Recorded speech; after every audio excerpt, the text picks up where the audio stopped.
pouco sobre o seu ingresso aqui.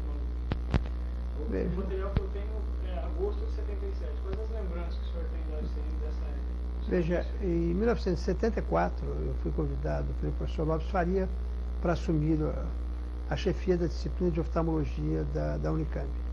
Eu me lembro que na época eu tinha tinha um doutoramento ainda na USP, vim para cá, né, passei uma semana mais ou menos estudando a situação.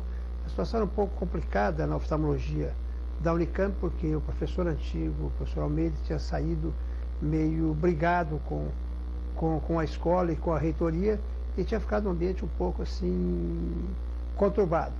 E 3 colegas tinham vindo para cá antes e acabaram não ficando aqui na universidade. Em 1977, o professor Pinotti insistiu bastante para que eu viesse. E a Unicamp sempre foi um sonho para qualquer pessoa, quer dizer, não que ela não tivesse professor nesse interregno, porque não era uma aspiração, mas realmente a situação, como eu falei, era um pouco difícil, né, especificamente na área da oftalmologia. A escola tinha ficado, em 77, alguns anos sem professor. Os residentes de segundo ano reclamaram muito junto ao diretor, porque a formação deles ficou bastante prejudicada. Em março do ano de 77 eu vim para a Unicamp, mas combinei com o professor Pinotti que eu ficaria num período probatório comigo mesmo, para ver se eu teria condição de levar adiante o projeto, que não podia nunca ser um projeto pequeno. Eu toquei, coordenei a disciplina de março até agosto de 77, quando eu cheguei ao professor Pinotti, disse, tudo bem, eu aceito, acho que vou conseguir levar adiante o trabalho, a tarefa. Tomei posse. Naquele mesmo ano, eu procurei junto ao professor Tese reiniciar a residência médica que tinha sido interrompida. Nós tínhamos R3, mas não tínhamos R1 e R2. Tese, depois que uma longa conversa com o Tese, ele concordou em reabrir a residência. Começamos uma residência com três médicos, corremos atrás, literalmente, de doações para reequipar o serviço de oftalmologia, o que foi feito rapidamente. Em seguida, começamos a aumentar o número de vagas residentes. Hoje nós temos 14 residentes de primeiro ano, 14 de segundo ano e 14 de terceiro ano. Chegamos a ter 5 residentes de quarto ano, quando a Comissão Nacional de Residência Médica cortou 2 anos de pós-residência e deixou apenas 1 ano pós-residência. Naquele tempo, a residência de oftalmologia era 2 anos, nós passamos a ter apenas R2 e R3. Mas sempre fomos, há muitos anos, que nós somos o serviço de oftalmologia com o maior número de residentes do Brasil. Isso a gente conseguiu, com duras penas, mas conseguiu-se esse número, ele continua. E os nossos residentes, como atestam todos os relatórios que a Comissão de Residência pede, são os dos mais satisfeitos com o serviço. E eu tenho um grande orgulho em dizer que a imensa maioria dos egressos dessa residência aqui, ou quase todos realmente, têm uma posição de bastante destaque onde trabalham e estão bastante felizes com o exercício da oftalmologia e acreditam ao esquema da residência aqui grande parte do seu sucesso. Eu acho que a residência veio melhorando ano a ano, né? Nos últimos anos nós temos preceptores de oftalmologia pagos, inclusive, pela própria disciplina, além do preceptor, que é um docente, como é o tradicional e oficial dessa casa, né? Mas a residência está muito bem. Nós aumentamos muito o número de cirurgias de catarata, como vamos falar depois nos projetos catarata. Nossos residentes são entre os melhores cirurgiões de catarata da América Latina, e a gente ainda tem um sistema de estágio para cirurgia de catarata de egressos de outras residências ou residentes nossos que já estavam em práticas e voltam para complementar a sua formação. Então, a parte de residência tem muito a fazer, mas ela tem se mantido num nível excelente e tem melhorado de ano a ano. A história como professor titular dessa escola, ela se mistura muito com a própria evolução da faculdade, mas ela é muito rica e, para mim, foi o serviço universitário mais importante que eu fiz na vida e com mais resultados, considerando, inclusive, da onde ela partiu. Como eu disse, a oftalmologia, quando eu cheguei, ela funcionava literalmente embaixo de uma escada. Ela tinha um microscópio, uma lâmpada de fenda, um refrator para óculos, né? E não tinha microscópio cirúrgico. Ela era muito fraca em matéria de equipamento. né? Nós tínhamos terminado o segundo ano de residência e tinham sido passados para MS1, quer dizer, 3 auxiliares de ensino, e isso era tudo. Mas o pessoal era muito bom. Nós rapidamente conseguimos então instalar a residência, conseguimos passar os auxiliares de ensino para assistentes, né? Depois, em seguida, foram contratados a doutora Ana Marcondes, o doutor Roberto Caldato, né? E o serviço começou realmente a crescer, e mais tarde outros docentes foram sendo contratados, foram aderindo ao corpo clínico da oftalmologia. Mas é importante que, desde o começo, a gente não tinha leitos, nós começamos a fazer cirurgias à noite, e nós, graças a essa dificuldade, essa escola implantou a cirurgia ambulatorial de catarata no Brasil. Nós operávamos à noite, dávamos alta para o paciente. Quando necessário, usávamos leitos vagos na própria noite e dávamos alta de manhã. Rapidamente, nós lutamos para que a gente fizesse a transferência aqui para o Hospital das Clínicas. Nesse meio tempo, foi alugada uma casa em frente ao Hospital Irmãos Penteados, onde a oftalmologia começou a crescer. Realmente, nós crescemos bastante naquela casa e fomos a segunda clínica a se transferir para o Hospital das Clínicas. Eu lembro, na época, o professor Manildo ponderava as dificuldades de vir uma clínica para cá, antes das coisas estarem totalmente desenvolvidas, não tinha ar-condicionado, tinha uma série de dificuldades. Eu falei, não tem importância, quando chegarmos lá, a gente vai resolvendo os problemas progressivamente, de acordo com as necessidades. Nós fomos instalados na área disposta para a oftalmologia, que era uma área pequena. Em seguida, conseguimos que tinha um corredor ao lado, onde foram feitas mais 2 salas de oftalmologia, e uma sala onde ficavam as macas, nós conseguimos também transformá-las em ambulatório de oftalmologia. Então, demos uma boa expansão na área física, sempre seguida do aumento do número de residentes, do aumento do número de docentes e, fundamentalmente, com o aumento de número de estagiários, que até hoje vem voluntariamente servir aqui na Universidade de Campinas. A parte cirúrgica teve um grande desenvolvimento. Como eu falei, nós não tínhamos um centro cirúrgico ambulatorial funcionando ainda no hospital, e nós abrimos um centro cirúrgico no corredor do ambulatório. É um momento muito importante da história dessa faculdade. Aí foi uma briga, principalmente a enfermagem, por um serviço funcionando com cirurgia intraocular no próprio ambulatório. Ela não era ambulatorial, ela era no ambulatório. Isso forçou bastante o hospital a abrir o centro cirúrgico ambulatorial, onde a oftalmologia, até hoje, representa cerca de 60% de todo o movimento do centro cirúrgico ambulatorial.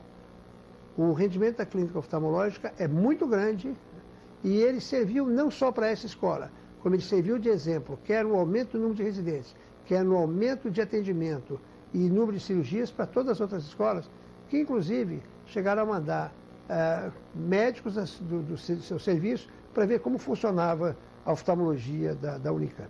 Ainda para melhorar a residência e o atendimento à comunidade, nós iniciamos há 17 anos um convênio com o Hospital Central de Divinolândia, o Hospital Ademar de Barros de Divinolândia, que fica a 120 quilômetros de Campinas, e instalamos lá um serviço de oftalmologia que funciona até hoje e atende uma região de 16 cidades e 440 mil habitantes.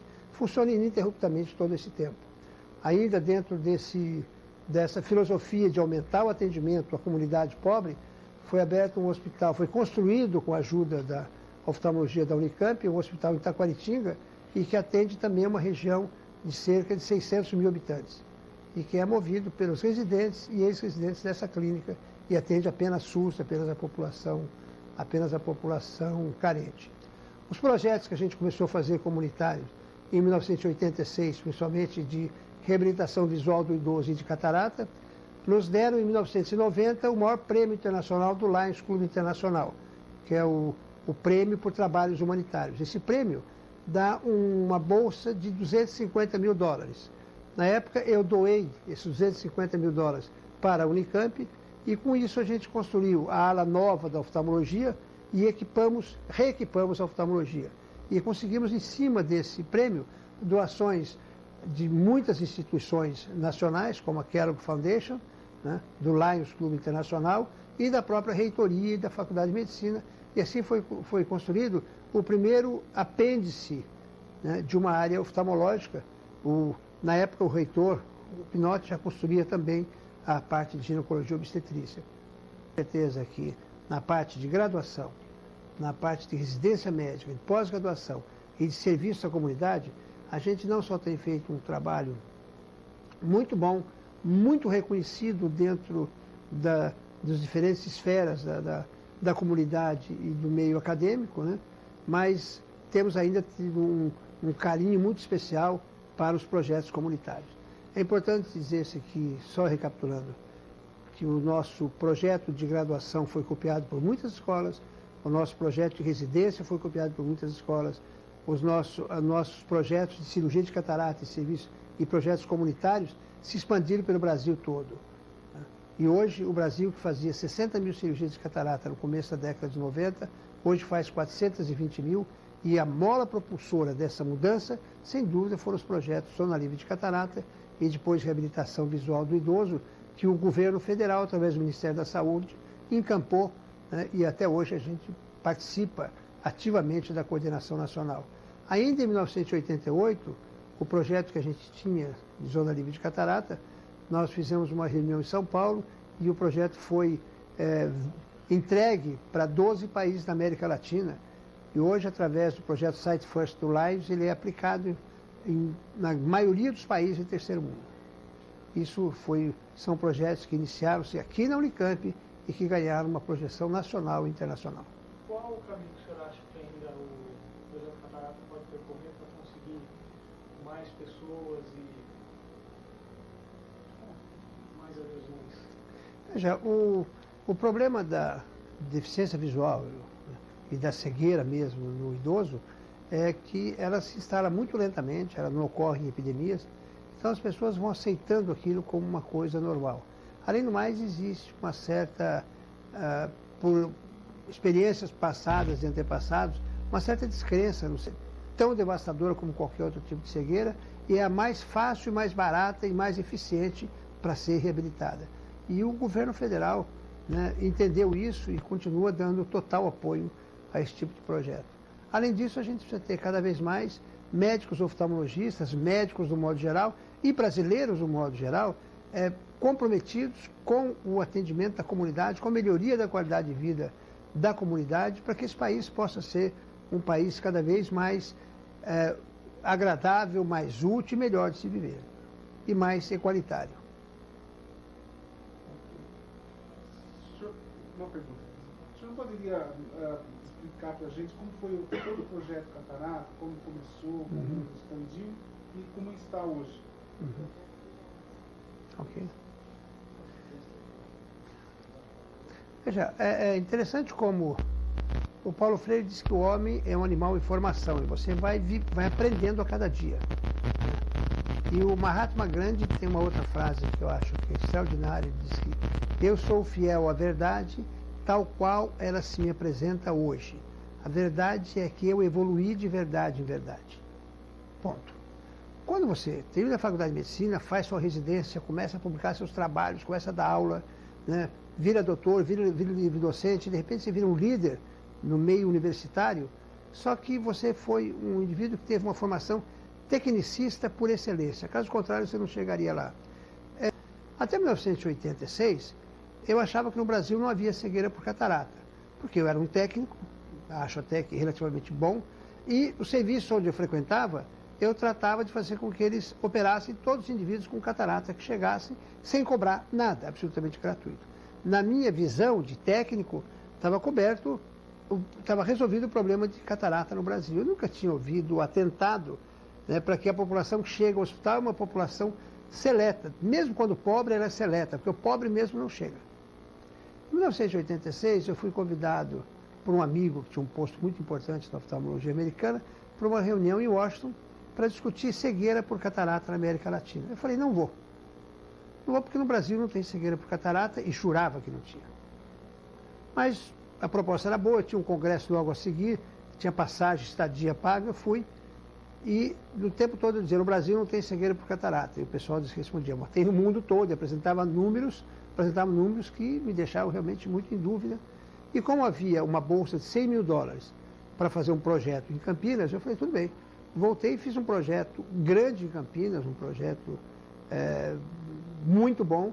Nós fomos em 25 mil residências na cidade, né, porta em porta, mapeamos a cidade, fomos de porta em porta, pegava as pessoas idosas com mais de 50 anos, medíamos a acuidade visual, os que tinham visão baixa, a gente fazia um exame oftalmológico num posto de campanha, colocado no posto de saúde perto das casas, e aí, literalmente, os conceitos que eu tinha vieram todos abaixo. Mesmo nessa cidade, com 110 oftalmologistas na época, 2 universidades, hospitais públicos, 50% dos indivíduos que ficavam cegos por catarata nessa cidade morriam cegos. Então, deficiência visual, então nem se diga, 10% eram operados só.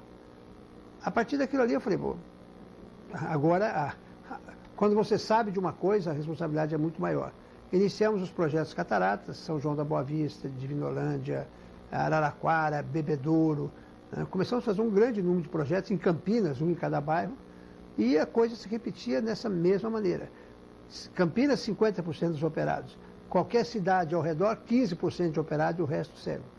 Começamos a batalhar pelo aumento do número de cirurgias de catarata, aumentamos ao máximo o número aqui na nossa escola, abrimos o Hospital de Vinolândia, depois o Hospital de Taquaritinga, operando muita catarata, até que em 89 a gente conseguiu que o Conselho Brasileiro de Oftalmologia também aderisse, em seguida o Ministério da Saúde também aderisse, e o Brasil, que fazia vergonhosamente 60 mil cirurgias de catarata em 1990, fez em 2002 420 mil cirurgias.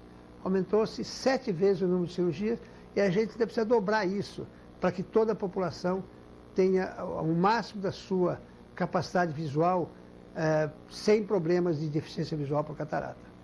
Nós temos que chegar ainda a cerca de 800 mil cirurgias de catarata por ano, mas a tarefa hoje é 1/10 da que a gente teve no começo, quando tinha de provar que havia cegueira por catarata, tiveram de provar para mim mesmo que havia, e depois a gente provar para os oftalmologistas e para o governo e as organizações não governamentais a importância do projeto Catarata. Ainda em 1988, já convictos do tamanho do problema, nós fizemos uma reunião junto com a Helen Keller International, né, que patrocinou a reunião, e com 12 países da América Latina, em que nós expusemos os nossos planos, como o projeto era feito, e a maioria desses países, do Chile ao México, começaram a fazer também projetos catarata. Em seguida, o Lions, né, em 1990, agraciou o nosso trabalho com o prêmio de trabalhos humanitários, aquele prêmio que deu uma bolsa de $250 mil, e o Lions começou com o projeto Sight First, que hoje existe na maioria dos países do terceiro mundo. Mas é um exemplo de como, uma vez convertido, você pode atuar e fazer muito melhor do que você possa que você está fazendo. E aí responde a pergunta seguinte: o que é que se pode fazer ainda no futuro?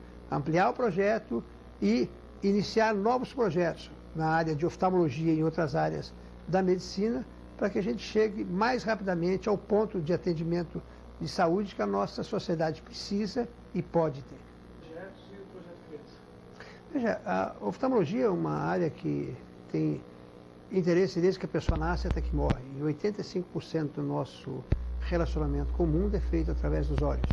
E o número de problemas oftalmológicos cresce muito em frequência depois de 50 anos de idade. Mas ele existe em todas as faixas etárias. E a criança aos 7 anos de idade, 6% delas tem uma deficiência visual de tal monta que, se ela não tiver óculos, ela não consegue acompanhar a escola. Então nós iniciamos nessa escola, né, em 1985, um projeto muito grande junto com a Kellogg Foundation. Ganhamos uma bolsa de $300 mil da Kellogg Foundation para desenvolver um projeto que não sejam alijadas da escola por causa de problemas visuais. Outros problemas ainda que a gente tem em oftalmologia, que vão merecer projetos importantes, são projetos de educar a população para evitar acidentes. Só en passant, né, assim, voltando, o projeto do cinto de segurança, ele ocorreu no Brasil muitos anos antes por causa dos projetos e das campanhas que a nossa escola fez, baseado no ferimento de olhos, por causa que quando você tinha uma batida de carro sem o cinto de segurança, a primeira coisa que você feria era o rosto. E no rosto o mais importante eram os olhos. E também ele ocorreu muito antes, ele ocorreu na época que ele ocorreu, em grande parte graças à iniciativa dessa escola. Então nós temos ainda projetos de acidentes, que tem de ser mais, ter uma educação maior e medidas preventivas maiores ainda, além do cinto de segurança. Óculos para o adulto. O levantamento que a gente fez nessa universidade, 56% das pessoas entre 18 e 40 anos de idade usavam óculos. E essa porcentagem é de 80%. Então, mesmo na universidade, tem 20% da população que precisa de óculos e não tem. Na população em geral, talvez 70%, 80% dos que precisam de óculos não tem. E é necessário que as universidades façam esses projetos e ajudem a mostrar para o governo a importância de facilitar a prescrição de óculos para a população no modo geral. Então tem muito o que fazer, né? E não dá nem para parar. Quer dizer, é por isso que eu estou com 65 anos de idade e acho que eu estou começando. Estou com o mesmo ímpeto e vontade do dia que eu cheguei aqui na Unicamp. E esse tempo na Unicamp foi extraordinariamente útil para mim, para a minha formação como cidadão, e acho que eu contribuí bastante para essa Faculdade de Medicina, para essa universidade, e seguramente para a oftalmologia brasileira e da América Latina de um modo geral. Você pergunta uma mensagem para os atuais e para os futuros professores e cidadãos, né? É que você não pode achar que é o governo que é o responsável pelo futuro de cada um e da nação, né? O governo somos nós mesmos, né? E você individualmente, como cidadão, e muito mais passível e necessário de ser feito como um dirigente de alguma coisa pública, você tem de ter iniciativa, força de vontade e coragem de enfrentar os problemas.